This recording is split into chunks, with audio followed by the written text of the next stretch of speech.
C'est généralement ce que je dis, les deux plus grosses erreurs quand on part en trekking, c'est d'avoir des chaussures pas adaptées, qui vont nous faire mal, qui vont nous faire des ampoules, et avoir un sac à dos trop lourd. Généralement, c'est les deux points qu'il faut faire gaffe. On laisse derrière nous le bruit des habitudes pour aller écouter le bruit des vagues et changer d'habitude. Bienvenue sur Équilibre Sport et Nature. Et là, je suis avec Lucie, ma fille de 16 ans, avec qui nous allons faire Creusons 6 jours de marche père et fille, et avec Julien, que j'avais déjà présenté dans une précédente vidéo, qui va nous dire son parcours, en fait, qu'il a été le premier Français à faire la traversée des Pyrénées en totale autonomie. Et là, aujourd'hui, il est avec nous pour voir justement si le sac de Lucie est bien fait, si elle a pris tout ce qu'il fallait ou si elle a mis trop d'affaires. Bonjour Julien. Bonjour Yoann. Alors, en quelques mots, qui tu es et quel était ton plus gros parcours? Dans la vie de tous les jours, je suis prof de sport à l'Université de Nantes. Et en dehors de ça, j'ai une grande passion qui est la randonnée, le trekking. Et j'ai eu la chance d'en faire pas mal dans le monde et surtout en France, comme on a un très beau pays. Et j'ai notamment fait le trek du camp de base de l'Everest, j'ai fait la traversée des Alpes, la traversée des Pyrénées en totale autonomie où j'ai été le deuxième au monde. J'ai fait d'autres treks comme le tour du Queyras, le tour des Écrins, le tour du Mont Blanc et la traversée de l'Écosse. Et donc voilà, j'ai une petite expérience en la matière et c'est avec plaisir que je vais pouvoir vous partager ça aujourd'hui avec ta fille pour ton projet de Creusons, que j'ai notamment fait aussi il y a 2 ans. Eh ben, je te laisse avec Lucie pour voir justement son sac. Ok, bah très bien, avec plaisir. Ouais, mais déjà on peut regarder, déjà vu d'extérieur, le sac. Bon, faut éviter qu'il y ait trop de trucs qui se trimballent comme un peu un sac un sapin de Noël. Mais sinon, après, il a l'air plutôt léger, plutôt compact, donc ça c'est bien. C'est généralement ce que je dis, les deux plus grosses erreurs quand on part en trekking, c'est d'avoir des chaussures pas adaptées, qui vont nous faire mal, qui vont nous faire des ampoules, et avoir un sac à dos trop lourd. Généralement, c'est les deux points qu'il faut faire gaffe. Donc c'est pour ça que je t'avais demandé pour les chaussures, mais ça avait l'air d'être bon. Donc pour revenir sur les équipements qui sont accrochés à l'extérieur, bon déjà, dès qu'on va marcher, ça va se trimballer un peu de partout, ça va nous déséquilibrer, ça va être un peu pénible. Donc voilà, ça faut éviter. Et puis ouais, ça peut crocher au niveau des branchages, des ronces, donc faut faire gaffe. Et puis il y a le risque de perte aussi. Donc en règle générale, ce qu'il faut faire, c'est plutôt mettre tout à l'intérieur.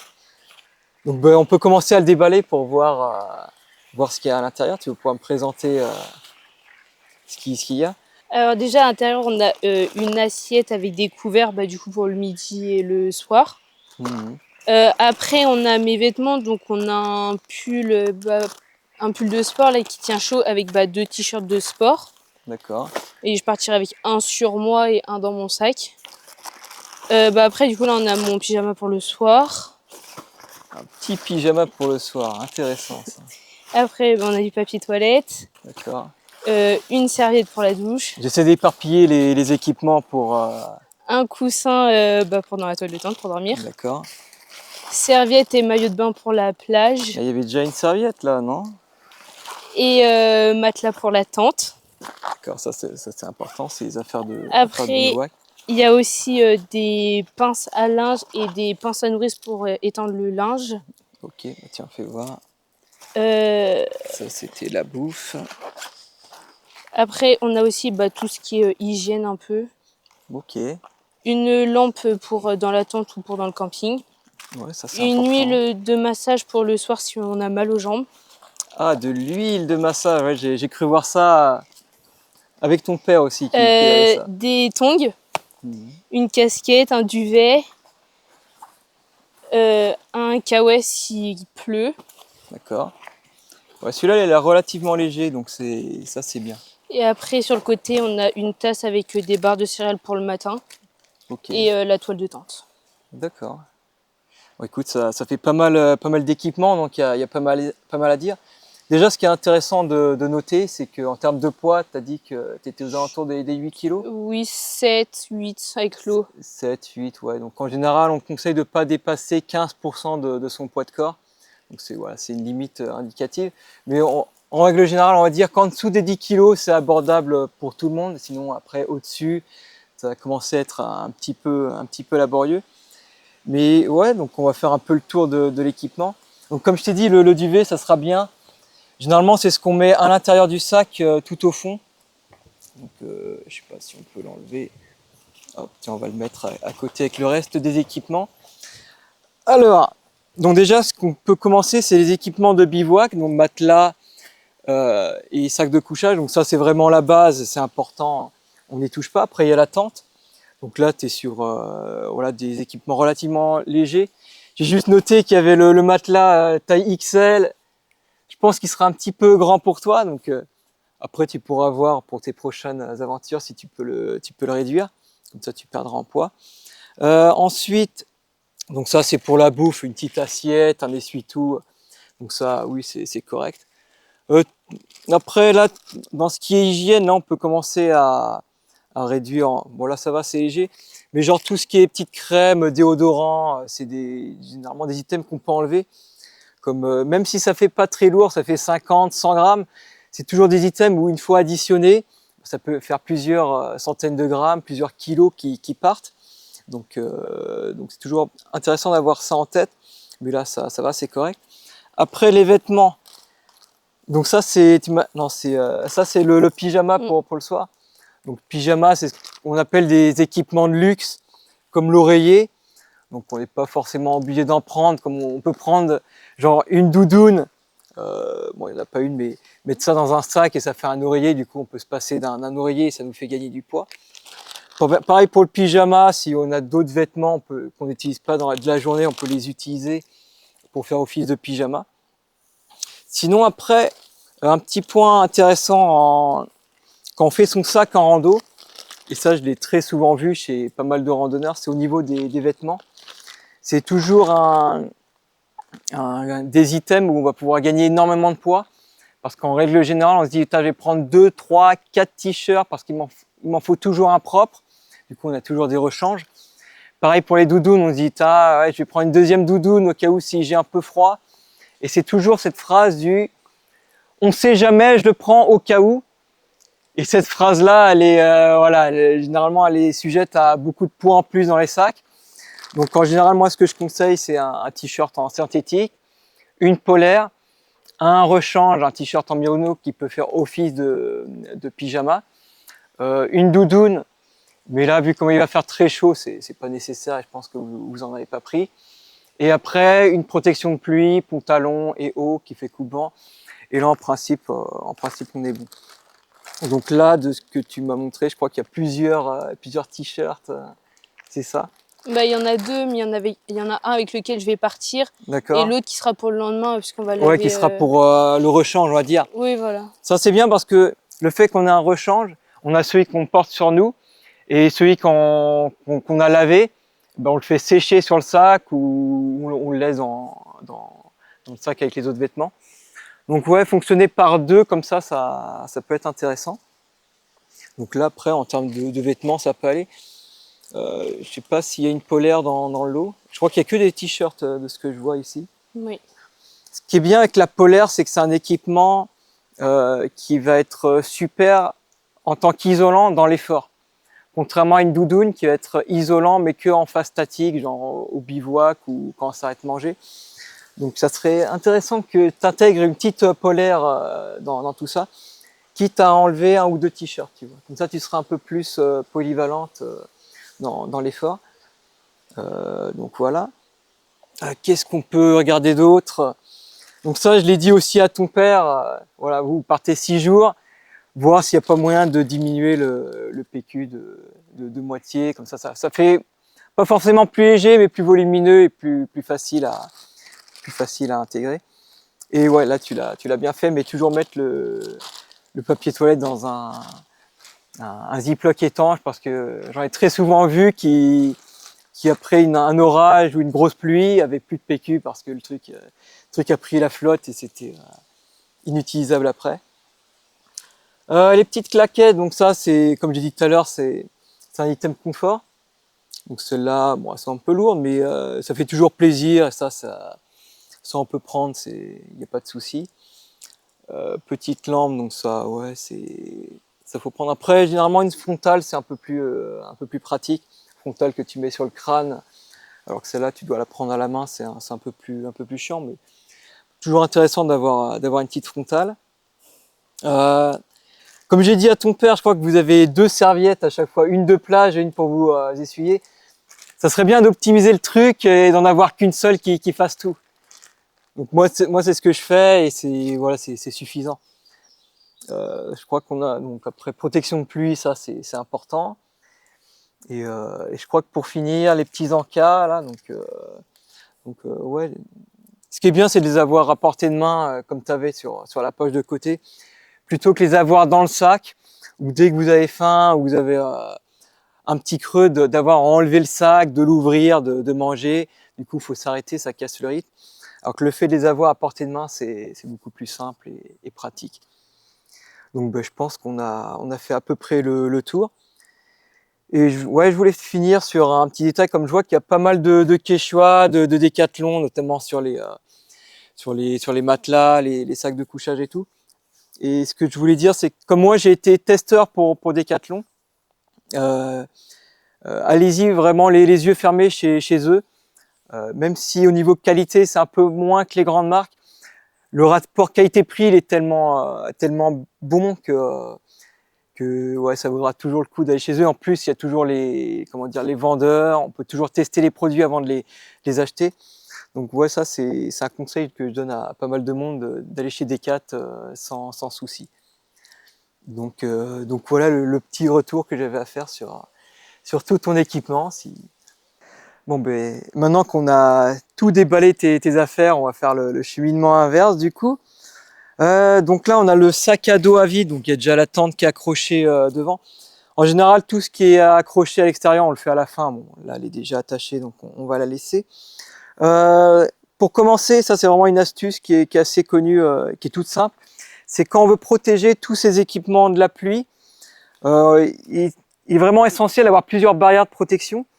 Donc par exemple pour le PQ là il y a une barrière de protection qui est caractérisée par le ziploc. Pour les vêtements c'est pareil, il y a une barrière de protection. Moi ce que je conseille à chaque fois c'est au moins d'avoir 2 barrières de protection.